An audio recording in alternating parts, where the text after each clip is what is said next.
I've already decided that I want my skirt to be based on a 3/4 circle skirt, but to have some pleats up at the waist. So I've taken my basic 3/4 circle skirt pattern and I've just traced it out.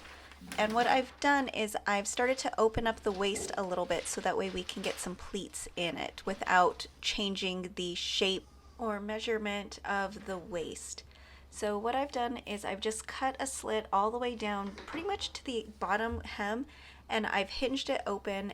I decided that I want my pleats to be an inch wide, so I'm adding 2 inches at the top where I have made that hinge, and then I'm just going to backfill it in with some extra paper, and then that way my pattern will show that extra space that I've built in, and then I can use that to just cut out the shape in my fabric.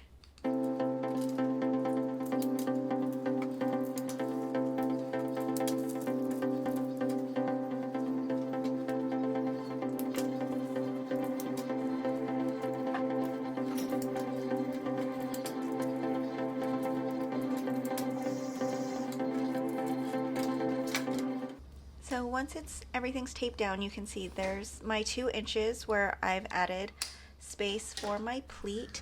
And then what'll happen is when I go to cut this out, those will fold over and create that pleat. But then you see that the bottom part of the skirt, the fullness will be the same as just my normal 3/4 circle skirt. Just going to show you my personal little trick to getting my pockets lined up when I'm doing inseam pockets. I know usually they have notches on the pattern that you can transfer over and then you just line everything up. But I don't always like where those are. I feel like they're low on me. I have short little arms, and so I always feel like the pockets that they give me are really, really short, really far down my legs. So I'm not a big fan. So usually what I'll just do is I figured about 3.5 inches. I come and I find my edge, 3.5 inches, and then I put my pocket bag. So remember, right sides together. So there's my pocket bag. And then what I do is I make a pocket, I make kind of like a sandwich kind of situation. So now I know my next one is gonna come up on the other side. So there's the other pocket. And then I'm gonna get my other skirt piece.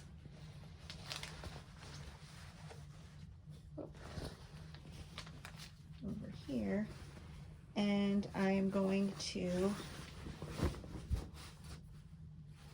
line this all up. And now I kind of have like a little sandwich situation going on.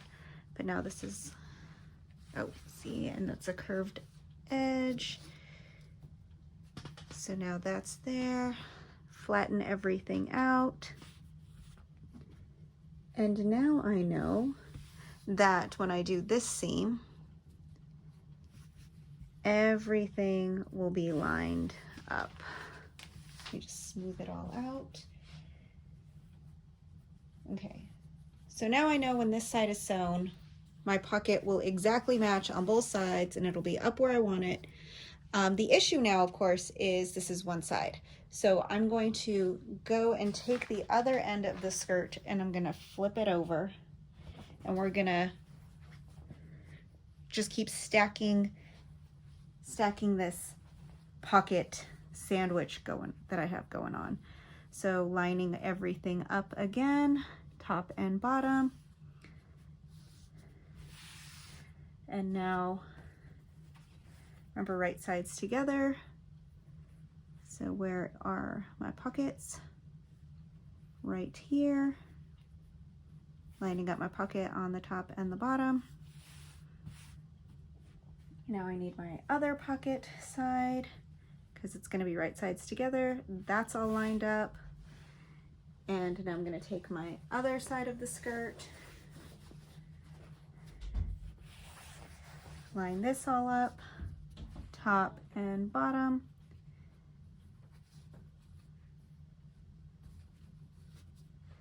There we go. And now I know that everything will be lined up because it's all perfectly lined up right here. So I'm just going to take my pins, pin the pocket to the skirt side, and then I can go ahead and start attaching the pockets to my skirt. So I took all of my sandwiched pieces that were nicely lined up, was able to pin them all down. I sewed each of the 4 halves of the pockets to the 4 edge pieces for each half. So I did this at a 1/2 inch seam allowance because I'm going to sew this at a 5/8, and then that way this will be inside. I've gone ahead and ironed them all open. So now this is all one big piece with the right side facing, and we're just going to treat it like one big piece. So now I take the other side of the skirt and right side's facing. Again, I'm treating this all like it's just one big piece now. And I'm gonna just sew down and around the whole pocket and down with a 5/8 inch seam allowance on both sides, and then I'll have the skirt in one continuous piece with the pockets built in. All right, my pocket is all sewn. My 2 sides are sewn together. So I just need to iron this open here at the seam allowance, and then this will be ready to, well, not quite ready to attach to the bodice. So normally you would sew or at least baste the pleats together before you do all of this. So you would have, you know, this kind of thing going on, and then this will fit into the bodice. But what I've decided to do is go ahead and finish the bodice, and then I'm going to attach this matching the side seams. And I want to really make sure that the pleats line up exactly with the pleats and style lines on the bodice. So I don't want to go and baste these down just to find out later that, like, oh, it should have been over 1/4 inch or something dumb. So I'm going to go ahead and match these together with the side seams of the bodice, and then I will pin these down and baste it. And depending on how close I am, I might take it off and baste just the skirt together, or I might just baste it all together and see how it looks.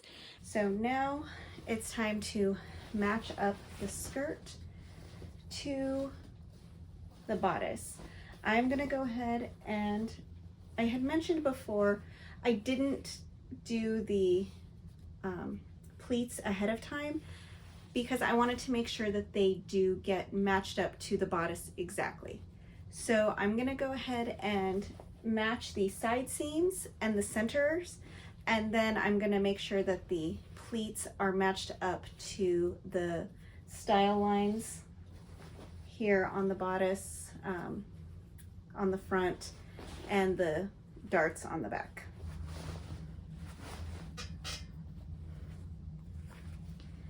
You see where I had marked my pleat does not quite match up with the dart line.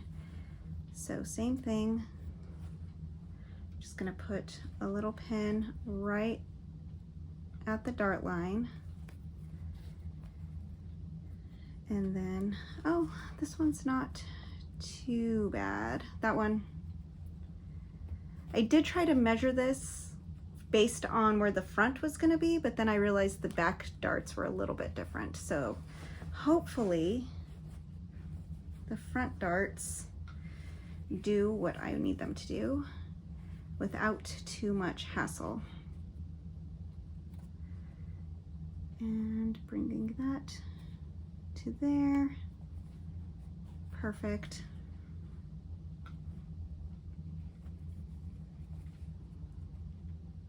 And look at that. Beautiful. Now that I have, you see here I had to do a little bit of adjustment so that it would match up with the dart line, and now it's time to do it again. So what I'm doing is I am lining up my 2 outside line marks that were 2 inches apart. I'm gonna flatten that one down completely against the edge.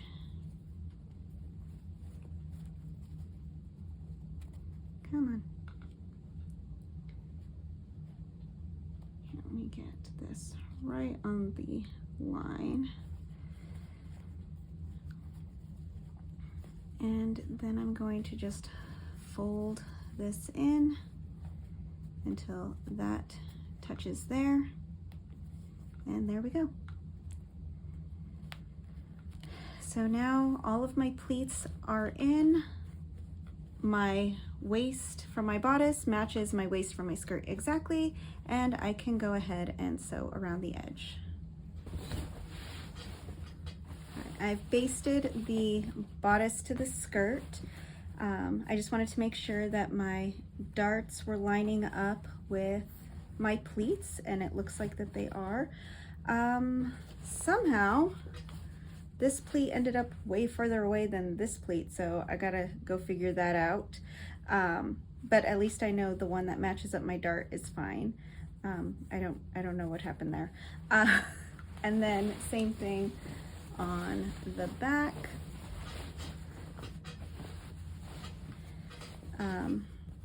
Again, they weren't exactly even-ish, but my big concern was the ones that were at the darts. And this one, it's like a millimeter off. I'm not gonna stress about that.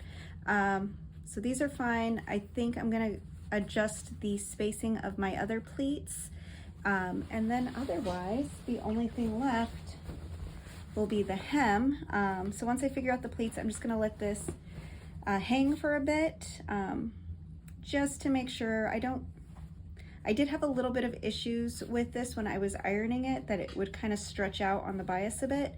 So I do want to let this hang for a bit just to make sure that I don't get any weird stretching and pulling and gaping before I hem it. Whenever I'm hemming a skirt that isn't like a straight across hem, half circle, circle, whatever, I like to use bias tape. I find that it's just the easiest, fastest method for doing this, and it gives it a really nice clean edge.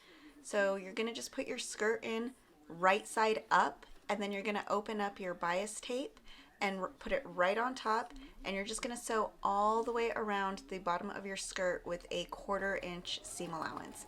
If you have good bias tape, this is gonna be right there in that little groove. I got this like really cheap stuff off of Amazon. It's like some kind of weird polyester blend, but you know what? It works. So I'm just gonna do that. And you know, there's a couple of places where it's not exactly matched up. It's fine. The bias tape will cover that all up.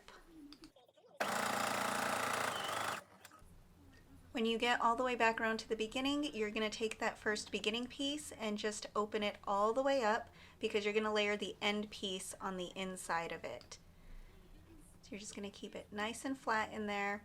That's what it's going to look like. Go ahead and trim this end piece to whatever. You can give it about an inch, inch and a half. It's really up to you. It's going to be completely enclosed, so it doesn't really matter.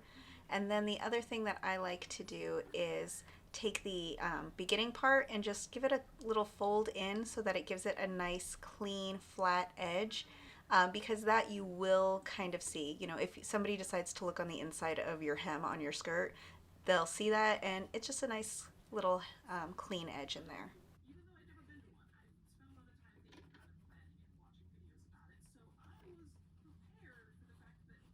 And once you get that all fitted together, just go ahead and continue on sewing that with your 1/4 inch seam allowance. You are going to do a little bit of overlap onto the beginning stitches, but that's not a big deal at all. What's going to happen is you're going to fold over the bias tape, and it's going to end up enclosing all of that raw edge and give you a nice clean finish right at the end of your skirt. I always like to iron my hems because this just gives it that really nice, crisp, clean finish right there at the end. So I've just taken this to my ironing board. I've folded over the bias tape to cover up all that raw edge, and then I fold it in one more time, push it right up toward the edge, and then I'm just going to give that a press.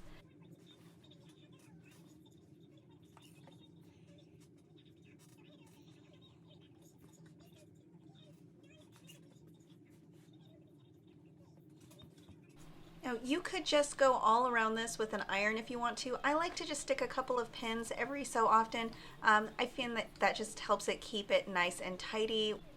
Sometimes when you're putting just this much length through your sewing machine, things can get twisted or pulled out of place. So having just a couple of pins just keeps things where they need to be. So now I'm going to take this back to the machine. Now you see I'm on the wrong side of the dress, and I'm going to go right back in with my 1/4 inch seam allowance, and I'm going to just go straight across, tacking down this bias tape all the way across the edge of the dress. So there you have it, the finished hem.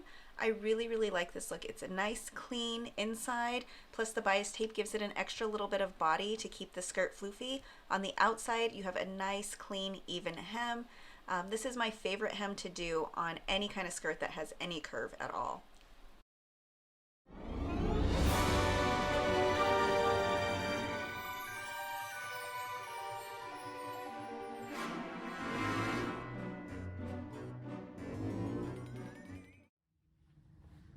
All in all, I have to say that I'm very happy with how my dress came out. I'm very glad that I took the time to figure out what I already had in terms of skills and pattern pieces and what I needed to expand so that I wasn't reinventing the wheel to try to make something. Because, you know, even though Comic-Con, I had had the tickets for like 2 years, it always happens whenever you're going to a big event. Somehow you're always in a big rush at the end. And because I already knew what was going on and I knew what pieces needed to go there, it really helped keep me on track. I wasn't stressed out trying to figure out how to do something I've never done before. So that was really, really nice. The other great thing is, you know, we went to Comic-Con, I had a great time, and I was comfortable the whole day. You know, you see all of these amazing cosplays. I know, like, when people think Comic-Con, they think these like amazing, amazing cosplays that are super accurate and very detailed, and they're amazing. They really are. But, you know, walking around all day at the con, you realize like they have to walk around like that all day. So if you're wearing an outfit that's really tight or cumbersome, or you have big shoes or a lot of layers, a big cape, it gets really, really hot. You know, if you have to carry like a big prop, you have to carry that all day. And if you haven't been to a lot of cons before, you might not realize the amount of stuff that you have at the end of the day. Just, you know, you get freebies from a bunch of tables. If you buy any kind of merch, you know, it can explode. Before you know it, you will literally have bags and bags worth of stuff. And so if you're already wearing something where you have to be really hot and you're carrying things that are heavy, you're just not going to have as much fun. So if you want to go to one of the, you know, if you want to go to a con and just like have pictures taken, that's fine. You can 100% do that. But if you want to go to the con to do the con, I really suggest, you know, figuring out something where you can basically wear a long shirt with pockets in it and just walk around and be super comfy all day. That's what I did. I had a great time, so much fun. And now I have this really fun dress that, you know, I can style up or down. You know, if I want to really go hard at it for Halloween and make sure that my hair is really accurate and all of that kind of stuff. Or, you know, I can kind of style it down and just incorporate it into my regular everyday work wardrobe. And then I have, you know, just another dress to wear, and then it's multi-use. So I'm very, very happy with how this came out. And I just want to thank you all for following me on this ridiculous journey down the rabbit hole. And I hope that you had fun. I hope that you feel inspired to do something yourself. And I hope you have a great time. Thanks.